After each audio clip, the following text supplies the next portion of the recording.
So the whole Dokkan version Z thing, like I know that came up and people were kind of like, what is this? And I'm kind of curious, like it, if there's any thoughts you have on what it might be or anything, because obviously version Z like alludes to end of the game, and I don't know if that's necessarily the case. I mean, honestly, I'll be real with you. I have no clue what they're doing with it. One Hmm. of the theories that I've seen is have you ever seen like programming when you start with programming? You develop something, and then 5 years down the line, you're just like, why did they develop it like this? Why did they do this? And then you have to work backwards and fix what people did in the past so the future releases could work.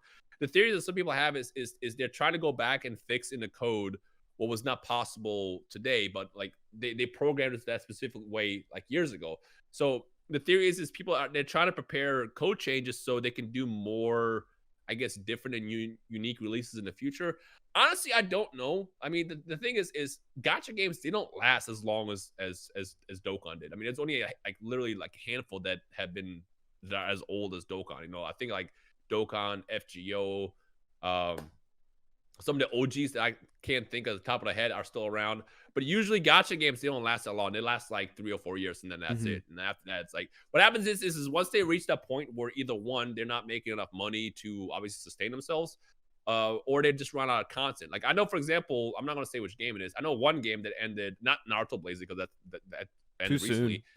But this might be part of reasons why I did. I know a gotcha game that ended a couple years ago, and it was actually thriving. But the reason why they ended is because they literally just kind of ran out of content because the Hmm. series had ended, and then they were like, "All right, well, I guess we're done here because there's really not much we can do here."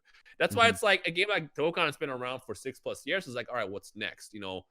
If they can't figure out what the next best thing is what do you do? Because like the big thing that Dokkan has done is if you've seen Dokkan originally, when it first came out, they would do like those sprite animations, the Kamehamehas and stuff like that. Hmm. And they were cool for what they were, but eventually those kind of got old. So then they stepped up the animations and then they were doing a bunch of like fancy stuff. And then they got to the point where they were doing literally just basically scenes from the anime. And this is what I was trying to point out in my video. It's like, all right, what do you do when you've covered almost every single major scene? What do? You Yeah. can't go back and redo the scene like the animations of Goku on Namek. You can't go back and redo you know, scenes that happen in the Tournament of Power. Every single card that comes out in Dokkan is like a big scene that happened in the past, in Super or in the entirety of Dragon Ball Z. And at some point, they're gonna run out. And what do you do Hmm. then? Yeah. Like they gotta figure out how to do other stuff outside of that because they're not gonna just basically try to redo the same scene again. Because knowing them, they want to be like unique and different. And at that point, it's gonna be like, all right, well, maybe we just end Dokkan and then do Dokkan 2 or like the next gotcha game. Or maybe the focus is gonna be Legends. I don't know. But like there's gonna be that point where they're going to want to they're gonna literally just run out of like animation ideas, and it's like, what do you do then? Do you just keep making it up? But then there's like a rule of how they can do these animations as well that they have to like go through. It's just there's just a lot in the air that they have to figure out. Now Yeah. again, 3 years ago, I thought that they had done everything, and then they introduced stuff like the fusion mechanic, the transformation mechanics. Then they started introducing the literal anime cutscene animations. Like, I mean, they've proven me wrong before, so it's like we'll see what happens.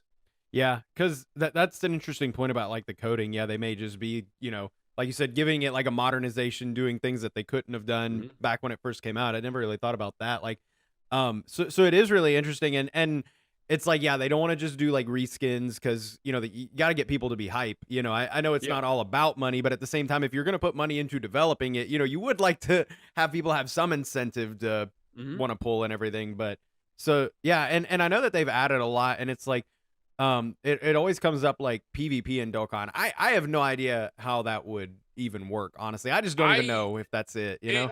it's scary, but it can be done. It absolutely can be done. The Mhm. problem with Dokkan, I feel like, is they need to not take shortcuts. They introduced Chain Battle, which is supposed to be their version of co-op, and they used the word co-op before, but it's not.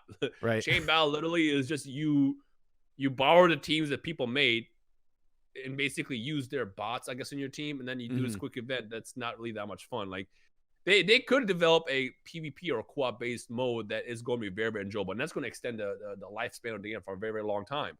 Mhm. But if they do it wrong, they could, piss off their entire player base. Because again, you're not going to want to come across somebody that has everything rainbow at 100%.